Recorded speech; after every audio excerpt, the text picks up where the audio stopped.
मेरी माताओं पहले कहते हैं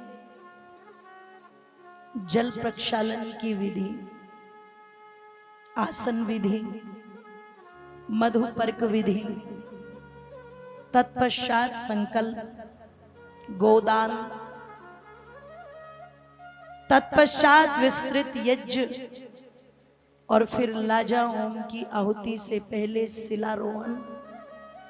और जो तुम 7 फेरे कहते हो वो 7 फेरे नहीं होते, वो सप्त वचन होते हैं। विधि विधान से विवाह संस्कार हुआ, पाणी ग्रहण संस्कार, और ऋषियों ने जो जो बातें बताई चारों भाई बड़े ध्यान से सुन रहे। मेरी माताओं बहुत सारी चीजें थी यहाँ बताने की, पर समय भाव से छोड़ रहे। विवाह हुआ, कहते हैं 15 दिन तक जनकपुरी में रुके थी बारात। कितने जी बोलो?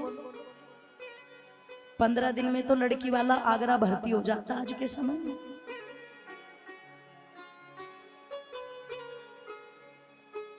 और जब महाराज दशरथ ने अनुमति मांगी और महाराज जनक ने बड़ी मुश्किल से दी, और कहते हैं बारात को विदा करने का समय आया, उस समय परशुराम जी आते हैं।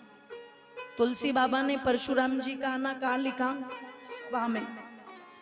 पर परशुराम जी ने स्वयं कहा यहाँ पर कि मैं महेंद्र पर्वत पर तप कर रहा था, मतलब हिमालय में, और मिथिला वहां जाकर के नेपाल में, तो तुरंत के तुरंत प्रकट होना संभव नहीं है।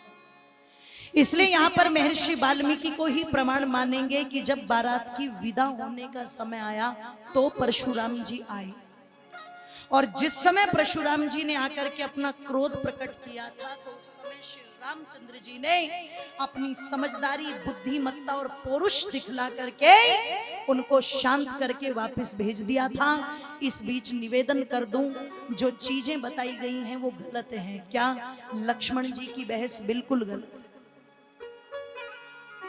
बात केवल श्री राम जी और केवल परशुराम जी के बीच में। जब परशुराम जी का क्रोध शांत हुआ और श्री रामचंद्र जी के माध्यम से वो वापस चले गए अपना समूह लेके, तो बारात को विदा करते समय चारों पुत्रियों को बैठा करके माता सुनैना ने कहा था, तुम्हारे पिता ने तुम्हें धन धान्य तो बहुत दिया है, पर मैं तुम्हें कुछ बातें बता करके भेज रही हूं मेरी बेटी, सुनो। जो भी तुम्हारे मायके की कमी रही है वो उसकी चर्चा कभी ससुराल में मत करना, और यदि ससुराल की कोई बात हो तो उसकी चर्चा आकर के कभी मायके में मत करना। आज से महाराज जनक की बातें बाद में हैं और महाराज दशरथ की बातें पहले हैं। उन्हें अपना धर्म पिता मानना। और बेटी, यहां तो मैं तुम्हारी एक माँ थी, एक माँ इन दोनों की थी, वहां तो तुम्हें 3-3 माओं का प्यार मिलेगा। यदि तुम बेटी बनकर के रहोगी तो निश्चित वो माँ बन के तुम्हें प्यार करेंगी। तुम बेटियां बनकर के जाना। ओ मेरी माता, और क्या कहती हैं? भले चाहे कितने भी नौकर चाकर घर में हो, पर अपने सास ससुर और अपने पतियों को भोजन बना करके तुम स्वयं खिलाओ। ये घर की लक्ष्मी का लक्षण होता है। मैं चाहती हूं ये कार्य तुम स्वयं अपने हाथों से करो। सुख हो दुख हो कोई भी परिस्थिति हो, तुम अपने पतियों का हाथ और साथ मत छोड़ना। और यदि तुम्हें कोई कष्ट हो तो ये ध्यान रखना, मिथिला के दरवाजे तुम्हारे लिए बंद रहेंगे। हाँ, सुख में आओगी तो हम हृदय से तुम्हारा स्वागत करेंगे। ये एक माँ अपनी बेटियों को संस्कार दे रही है। लोगों, आज ये संस्कार देने तो बंद कर दिए। आज तो कार दे करके कहती है, छोरी सुन, सुई से लेकर के गाड़ी तक को पूरा सामान दियो है, किसी की सुनना मत। अगर कोई एक सुनाए तो हाँ, ये तो देखो, ये तो सारी ट्रेनिंग लेके बैठी। चार सुनाना, चार पे भी बात ना बने तो बोले अपने घर चलिए ना। घर बस जाएंगे क्या?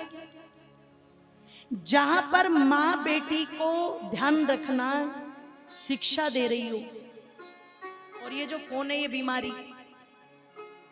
अगर कोई भी बहू, कोई भी पुत्र वधू, कोई भी लड़की ससुराल में रहते मायके में अपनी माँ के साथ फोन पर लगी रहेगी, वो ससुराल में कभी किसी का घर नहीं बसा सकती।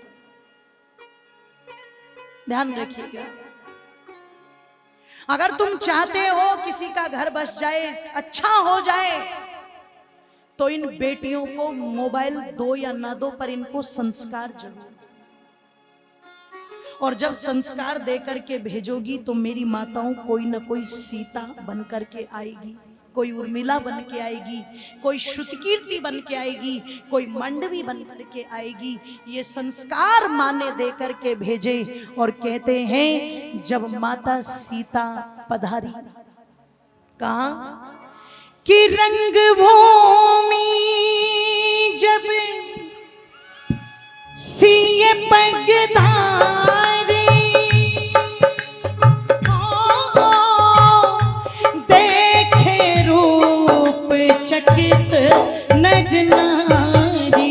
राम बोलो राम, सिया राम बोलो राम राम, राम बोलो राम, बोलो राम बोलो राम, राम बोलो राम, बोलो राम बोलो राम राम, राम बोलो राम, बोलो राम बोलो राम। सिए चकित चित राम ही चाहा,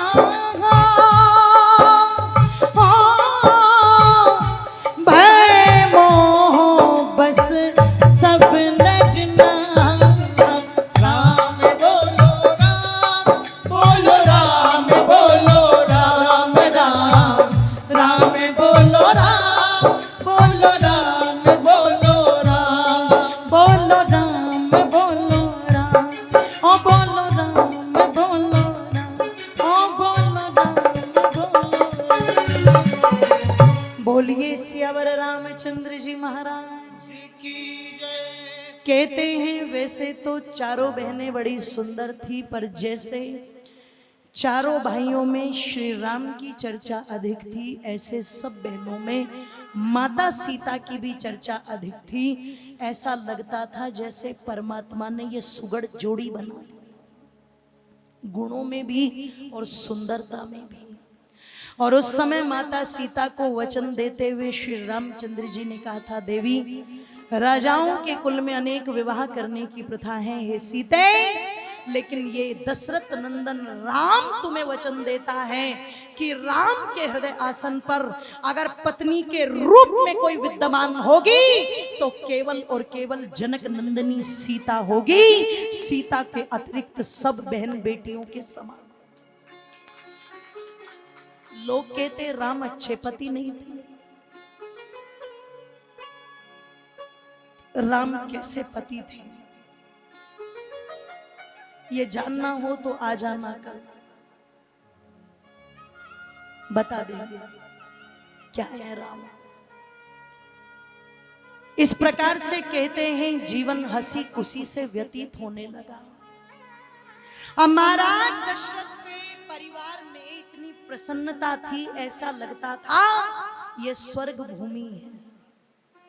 और ओ मेरी माताओं निवेदन कर दूं, एक दिन कहते हैं भरत जी के मामा युधाजीत जिनका नाम था, अश्वपति के पुत्र आए, भरत जी को अपने साथ लिवा करके ले गए। भरत और शत्रुघ्न का अपने मामा के यहाँ जाना, और इस प्रकार से 12 वर्ष कहते हैं व्यतीत हुए। अयोध्या बालकांड यहाँ पर समाप्त होता है, अयोध्या कांड कल आरंभ करेंगे। जितना प्रयास हो सकेगा मैं करूंगी कोशिश। मैं बड़ी जल्दी जल्दी में चीजें बता रही हूं, लेकिन वही बता रही हूं जो श्री राम के जीवन की सत्यता है, उसमें लीलाओं का लेश मात्र भी कोई वर्णन नहीं है, क्योंकि श्री राम ने लीला ही नहीं की, श्री राम ने एक आदर्श जीवन को जिया था। आओ, अगर तुम चाहते हो तो इन आदर्शों को अपने जीवन में अपनाओ, जीवन धन्य हो जाएगा। इन्हीं शब्दों के साथ आज की कथा को हम यहीं पर विराम देते हैं।